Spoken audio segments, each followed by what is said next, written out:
Well, hey, Beth. It's Jamie. That's me here. And welcome back to my channel, honey. And welcome back to yet another news chat. Okay. Today, this news looks like it's coming out of St. Louis. Okay. This is regarding a story of a young woman by the name of Shabria Furlow that ended up passing away during I guess, an attempted robbery, right? So I just want to read you guys some details regarding this. Okay. These three guys here are actually being charged with her death. So let's get a little bit of backstory regarding this situation here, okay? They're saying that Furlow, her name is Shabria Furlow, was 23 years old. She died at a home in the 300 block of Lancashire Road about 3:20 a.m. on a Tuesday, and this took place back in January earlier this year. All right. They said that Furlow was among several people trying to commit a robbery or home invasion. And Furlow, at the time when she ended up getting shot, she actually knew the man who did it to her. They knew each other from Arkansas, where Furlow has many relatives. Okay. The man who happened to take her life was visiting the home on Lancaster, and he actually did not live there. Okay. She shows up with a number of armed males. Girl, so it seems like you was over there trying to set the man up or something. So y'all knew each other. Like, was you kicking it with him? He was visiting or something like that. And you was like, where you at? I'm gonna pull up on you. I'm gonna see you or something. So it sounds like she could have been on some setup type stuff. And y'all got to be careful with this type of action here at 3 o'clock in the morning now, girl. I don't know the particulars, but this is just what I'm getting in my head. If she already knew this guy and this wasn't his home, he just happened to be visiting this location. What was that about, girl? She was trying to run up. I mean, girl, there's so many different ways this story could go. Maybe that could have been where he housed his, you know what I'm saying, his drugs or something. I don't know. Okay, or maybe they was talking and she was setting him up. Either way, girl, was given a setup. All right. Now they say after the fatal shooting took place, detectives questioned the man and said he was cooperative. Right. Detectives turned their findings over to the St. Louis County prosecutor, whose office decided to actually not file any charges against the guy that ended up taking her out of this world. Okay. King said the detectives and the assistant prosecutor agreed that this was a case of self-defense. Okay. They're also saying that under Missouri's self-defense law known as the Castle Doctrine, people who encounter an intruder in their homes are given more leeway in using deadly force. The law allows the person to use that force without fear of being charged or sued. Okay. Paynes refused to release the name of the man who actually decided to take Miss Girl out. Okay. Miss Furlow, because he wasn't charged or was he arrested. So they're not going to release his name. She said she didn't know how old he was. So it seemed like, girl, you did know some details, right? You knew a lot, but I don't blame you for not putting that man information out there, girl, because he really did not commit a crime. When you break it into somebody's house and you get pop, pop, cap, cap, that's on you.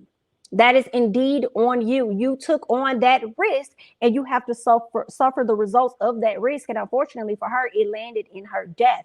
All right. They're saying that Furlow, who went by the nickname Bria, lived in the 3900 block of Brittany Circle Drive in Bridgerton, in Bridgeton. All right. Court records show no criminal history in Missouri for Furlow, only a speeding ticket issued, right, back in March. I guess at whatever time, because Miss Girl passed away in January, from my understanding. They said she was the mother of two, not you being the mama of two children, girl, and you over here running up in somebody's house trying to take something. Y'all need to learn, girl.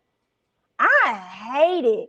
Why is it like, did you notice? Like, obviously she knew the man. Like, was this your baby daddy? Like, who was old boy that you felt so comfortable to leave your children where they at? You and these other knuckleheads decided that y'all was gonna run up in somebody else's property. Girl, I can't. Okay. She was the mother of two children. Johnson said relatives are trying to cope with her death and the allegation that she had been involved in a crime. Okay. He said it's tough on us right now. I bet it is tough on you right now, sir. I bet it is, because you were trying to fathom and understand as a mom, why would she go and break and enter into this person's home? Okay, with these other knuckleheads along with her, and these knuckleheads go along, but she's not they're not the ones that get taken out of here. She is. So I mean, was it a threat? They threaten her and tell her if she don't take them to where he at, they're gonna do something to her kids. Like, what's the additional backstory to this particular situation? For those of you that are out there in the St. Louis area that may be privy to these details, please drop them down below in the comments. Okay, now let's go ahead and get an update on this particular case. All right. They're saying that the three men that assisted her, yeah, they're now being charged with her death during the botched robbery. Okay, they're saying that 3 men have been charged after a suspected would-be robber decided that he was going to, pop and kill somebody. All right. That was trying to break into his home. They said at 3:30 a.m. on January 11th, officers found 23 years old, and you a mama of two. At 23 years old, a mama of two.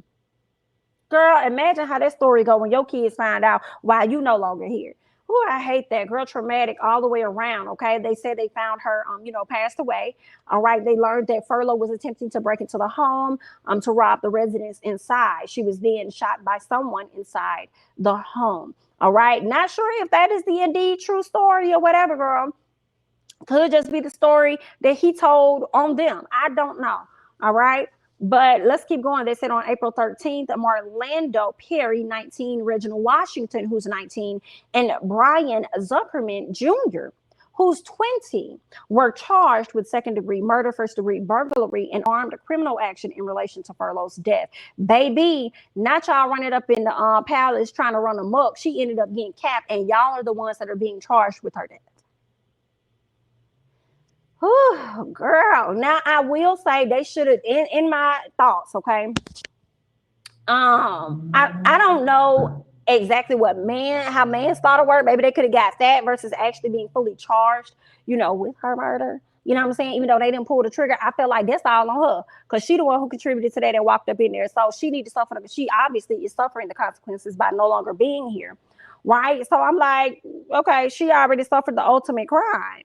Should they be charged with that, or should they just only be charged with the burglary and the armed criminal action? Right? Should they just be charged with that? Or because I just kind of feel like, that's on her. Should they be charged with her murder when they were the ones that actually did not pull the trigger? But y'all assisted in it because this girl went there, and as a result, she passed away. So guilty by association. And that's just what it is. I want to hear you all's thoughts. Do you feel like these people should indeed deal with the crime of, being charged with her death, even though they weren't the ones that, ended up taking her life? Let me know your thoughts in the comments. Okay. They're saying charging documents state surveillance video showed multiple men approaching the home and the incident in the homes and popping in the home's direction before running off at the time of the incident. Detectives also reported finding messages between Perry and others discussing the burglary. All right. Now, all 3 men are being held in St. Louis County Jail on a $500,000 bond. Some tells me that they are going to be there for a very long time.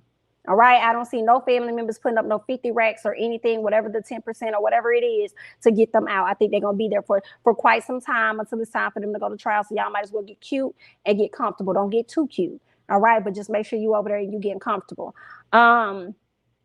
Girl, I as I'm reading this story and listening to it, I want more details.